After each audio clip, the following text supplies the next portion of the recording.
Hello friends, आज के lecture में हम डिस्कस करेंगे about the one of the most important approximation treatment of the quantum mechanics और इसका नाम है WKB मेथड। ये एक तरीके का अप्रॉक्सीमेशन ट्रीटमेंट है और इसकी जो वैलिडिटी का जो कंडीशन है वो ये होती है कि इसमें हमारे पास में जो भी पोटेंशियल होना चाहिए वो स्लोली वेरिंग पोटेंशियल होना चाहिए, यानी कि potential which remain constant over a region of the de Broglie wavelength.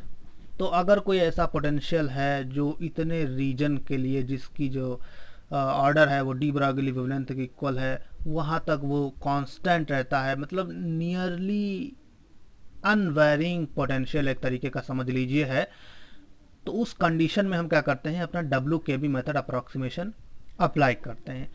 और चूंकि हम जानते हैं क्लासिकल जब हम अप्रॉक्सीमेशन या क्लासिकल मेथड हम यूज़ करते हैं तो वहाँ पर जो पोटेंशियल होता है वो नियरली कांस्टेंट होता है, तो इसलिए इस मेथड को हम क्या कहते हैं, सेमी क्लासिकल अप्रॉक्सीमेशन भी कहा जाता है। तो WKB method is useful for that potentials which are nearly constant or which are nearly constant over a region of order of de Broglie wavelength.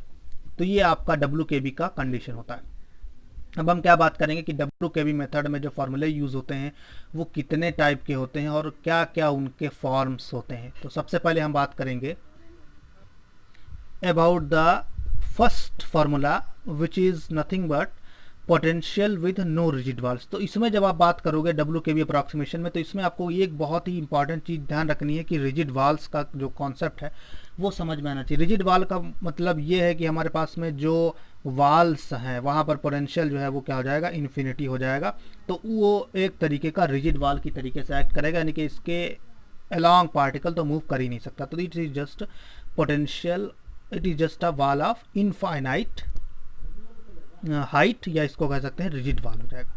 सबसे पहला जो है, मान लीजिए हमारे पास में कोई ऐसा सिस्टम है जिसमें कोई भी रिजिड वाल एग्जिस्ट नहीं करता है, जैसा फ्री पार्टिकल का आप फॉर्म कंसीडर करिए और इस तरीके का पोटेंशियल हो, तो वहाँ पर हमारे पास पार्टिकल है, जैसे यहाँ पर भी है, यहाँ पर भी, तो हमारा पार्टिकल यहाँ पर भी मूव कर सकता है, यहाँ पर भी मूव कर सकता है, यानी कि कोई भी वाल जो है वो रिजिड वाल नहीं है। तो इसके केस में हमारा जो फार्मूला आपको याद रखना है वो होता है PQE n dq equals to n plus h हो जाएगा, जहाँ पर Q जो है वो पोजिशन कोऑर्डिनेट है और E जो है वो इनर्जी है। तो इसके लिए आपको एग्जाम्पल क्या याद रखना है, फ्री पार्टिकल जो होता है वो आपके पास में इसका सुइटेबल एग्जाम्पल है, और इसमें ये फार्मूला आपको बहुत इंपॉर्टेंट है, ये इस पर बहुत बार क्वेश्चन जो है पूछे जाते हैं, तो आपको याद रखना है, this is very important question. अब दूसरा केस पर आते हैं जिसमें हम मान के चलते हैं कि वन रिजिड वाल होगी। वन रिजिड वाल का मतलब है हमारे पास में जो पोटेंशियल होगा वो एक साइड पर इन्फिनिटी होगा और दूसरे साइड में क्या होगा, वो हमारा इन्फिनिटी नहीं होगा, मतलब वो उस पोटेंशियल को कोई भी पार्टिकल जो है वो पार कर सकता है, यानी कि उसको वो ओवरकम कर सकता है। जैसे और इस केस में हमारा जो फार्मूला है वो PdQ n plus 3/4 πh cross होता है, ये रिजिड वाल 1 के केस में होगा। और इसका सुटेबल एग्जांपल अगर हम लें कि हार्मोनिक ऑसिलेटर है विद 1 रिजिड वाल। हार्मोनिक ऑसिलेटर फ्री भी हो सकता है आपके पास में, हार्मोनिक ऑसिलेटर 1 रिजिड वाल की का भी हो सकता है। तो इसमें हम एग्जांपल ले रहे हैं, अगर इस तरीके का पोटेंशियल आपको दिया हुआ है तो आपका V इक्वल्स टू इन्फिनिटी, यानी कि 1 रिजिड वाल इसमें एग्जिस्ट कर रहा है और हमारे पास में जो पोटेंशियल है वो वहाँ ओमेगा स्क्वायर एक्स स्क्वायर है। तो ये जो केस है 1 रिजिड वाल का है, क्योंकि यहाँ पर एक कंडीशन x लेस देन और इक्वल टू 0, यानी कि इस साइड में हमारे पास में क्या है, इन्फिनिटी है, तो यहाँ पर हमारा पार्टिकल एग्जिस्ट नहीं कर सकता है।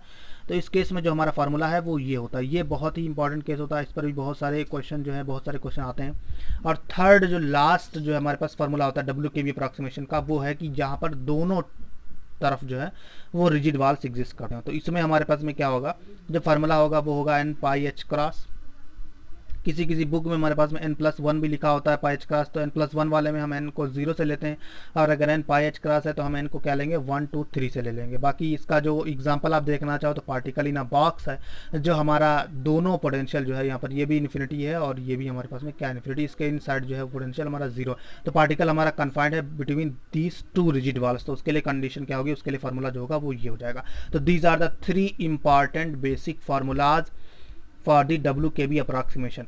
कभी कभी ये भी हो सकता है कि हमारा हार्मोनिक ऑसिलेटर दिया होगा और वहाँ पर कोई भी रिजिड वाल्स नहीं दी होगी। अगर आपको पोटेंशियल स्पेसिफाई है तब आप क्या करोगे, ये वाला फार्मूला यूज़ करोगे जिसमें 1 रिजिड वाल होगी। और अगर हार्मोनिक ऑसिलेटर का प्रॉब्लम दिया हुआ है जिसमें कोई भी रिजिड वाल का कंसीडरेशन नहीं किया गया, तो हम क्या करेंगे, इस वाले फार्मूले को यूज़ करेंगे विदाउट नो मतलब विदाउट रिजिड वाल यानी कि नो रिजिड वाल हो जाएगा। ये बहुत ही ज़्यादा मोस्ट कॉमनली यूज फार्मूला है।